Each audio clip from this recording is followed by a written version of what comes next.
10 de la mañana, 15 minutos, noticias internacionales. Actualizamos la información del mundo con Isel Guerra. Isel. Con el foco puesto, por cierto, en nuestra región SEBA y con esta información que conocíamos durante el fin de semana respecto a la situación del expresidente brasileño Jair Bolsonaro con este arresto debido a lo que se acusaba de parte de la Corte Suprema, que era el riesgo de fuga. Recordemos que Bolsonaro lleva meses, por cierto, en su casa tras haber sido condenado por lo demás hace algunas semanas atrás a este intento de golpe de Estado, y para vigilar sus movimientos precisamente estaba utilizando este dispositivo que están viendo ustedes ahí en pantalla, claro, esta tobillera. Una tobillera electrónica, sí. Exacto, y lo que ocurrió es que el fin de semana, particularmente entre el viernes en la noche y hasta la madrugada del sábado aproximadamente, ¿ya? Esta tobillera empezó a emitir una alerta de que estaba intentando ser desactivada. Ajá. Eso llevaba precisamente a la Corte Suprema a adoptar esta medida, ¿no? De dictar finalmente su detención, que es donde ha estado en estas últimas jornadas, particularmente en la sede, ¿no? De la policía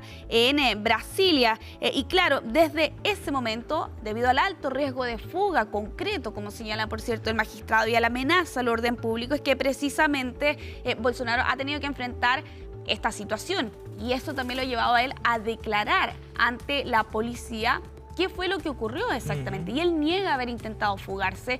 Lo que señala el expresidente brasileño es que sí, él confiesa haberla quemado con un soldador desde el viernes por la noche, pero porque a su juicio lo que estaba ocurriendo es que él estaba enfrentando un episodio de paranoia y de alucinación. Exacto, sí. Según Bolsonaro, esto debido a una mezcla de medicamentos, teniendo en cuenta que Bolsonaro desde hace un tiempo bastante largo está enfrentando algunos efectos de lo que dejó el ataque del 2018, que él tuvo que ser sometido más bien a una serie de intervenciones, ha tenido algunos problemas médicos, tipo extremo incluso durante todo este periodo, y debido a los medicamentos, según señala Bolsonaro, que él estaba utilizando, se generó esta mezcla que finalmente le originó estas alucinaciones, y él creía, según relata, que esta tobillera lo estaba escuchando a él, básicamente que lo estaban espiando, parte no de la premisa que planteaba ante la policía, y por eso también ese registro, ¿no? Esta tobillera quemada, como él mismo lo confesaba. Claro, bien extraña la explicación, ¿no? Y debería haber algún tipo de sustento médico para una acusación de esa naturaleza. Pero me imagino que complica mucho su situación con este episodio. Sí, sin duda.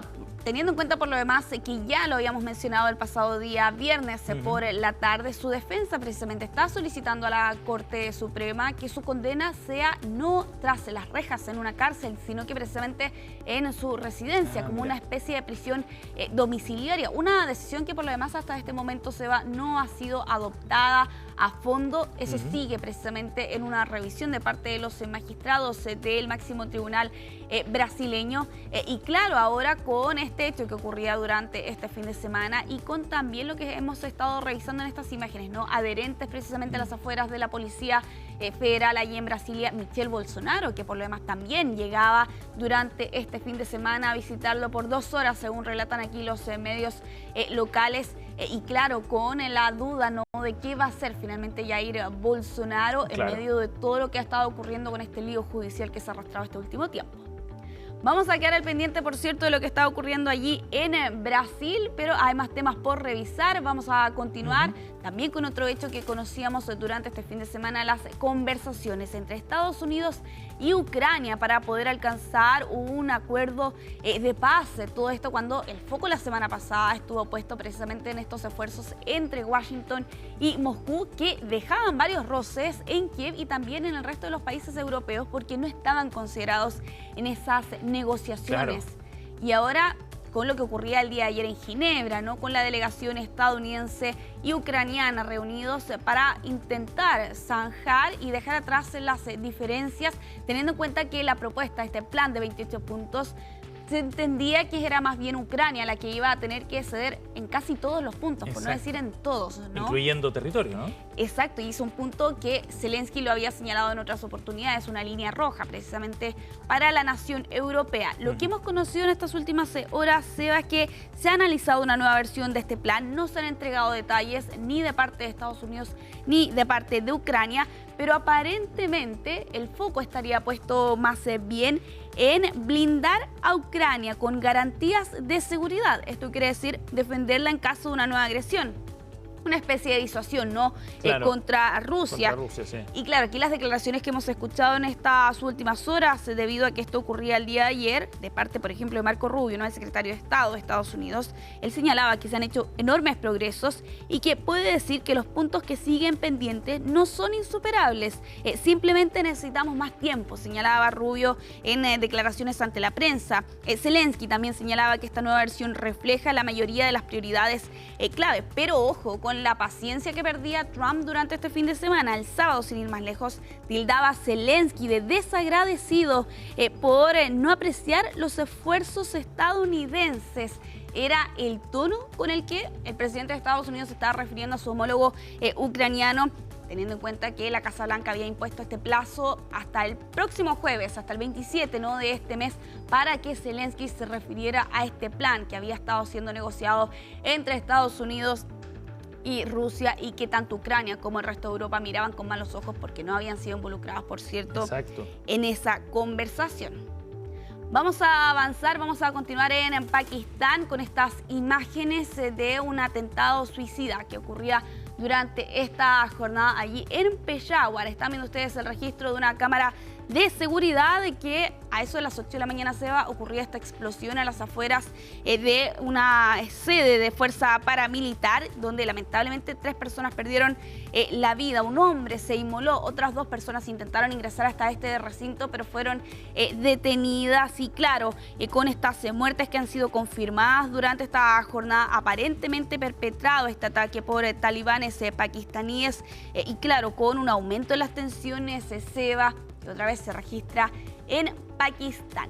Ya para ir cerrando esta revisión internacional, Seba, lo vamos a hacer con una historia que llega desde Japón. Se trata de un refugiado ucraniano que hace 3 años llegó hasta el país asiático y que durante este fin de semana ganó la máxima competencia de sumo.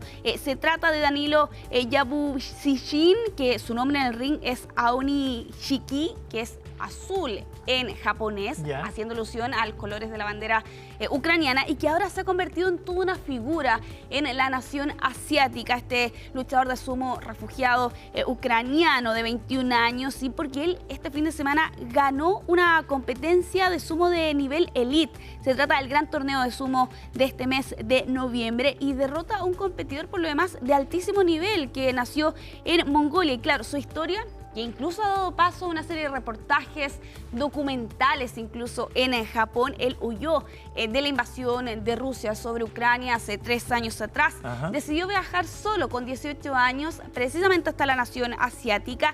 Y si bien él antes, durante su infancia, había hecho lucha libre, judo, de hecho a los 7 años empezó también allí a entrenar como luchador de sumo.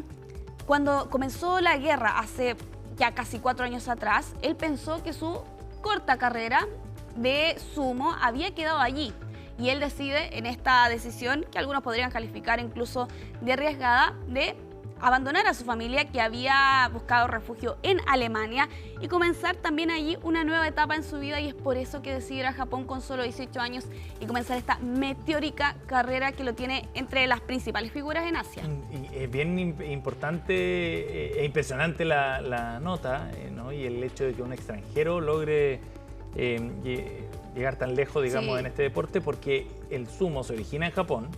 Es el único país del mundo donde se practica a nivel profesional y donde se considera un deporte nacional. Y además, muchas de las tradiciones ancestrales de Japón se han mantenido en el tiempo en el sumo, precisamente, ¿no? Hasta el día de hoy el deporte incluye varios elementos o componentes rituales. El uso de la sal de purificación, estoy viendo aquí una crónica, algunas de estas prácticas derivadas de creencias religiosas también, en fin. Entonces esto tiene harto simbolismo, el que pueda penetrar en una cultura también que es bien cerrada, ¿no? Bien endogámica. Sí, estamos hablando por lo demás de una figura occidental, ¿no? Que logra precisamente hacerse un nombre en una práctica deportiva dictado por el ritual, por la tradición y sobre todo con la figura precisamente de este refugiado ucraniano que ha logrado un rápido ascenso. Dentro del relato que entrega CNN, por cierto, de su historia, menciona que él llega precisamente a una universidad allí en Japón y comienza a competir con otros luchadores precisamente de su edad y comienza a derrotarlos y eso ya le genera un nombre dentro de los conocedores de esta competencia y con ello también un punto importante, él no es necesariamente ni el más grande ni el más pesado dentro de los promedios que hay respecto a la edad y eso también ha llamado muchísimo la atención. La técnica que tiene, destacan algunos, por cierto, que es lo que le ha permitido, por cierto, hacerse este nombre, ¿no? Y ahora, sobre todo, ganando una de las principales competencias durante este fin de semana, aunque él señalaba ante la prensa, Seba, que todavía tiene más chances de seguir avanzando y hacer de esto, por cierto, una carrera sumamente profesional, teniendo en cuenta los notables logros que ha conseguido en este último tiempo. Claro que sí, todo un mérito pensando en el origen, en el aprendizaje que tuvo que realizar, entre otras cosas. Sí, un deporte hipercompetitivo por lo demás. Súper, y muy popular allá. Gracias, Isel. Que esté muy bien, nos vemos.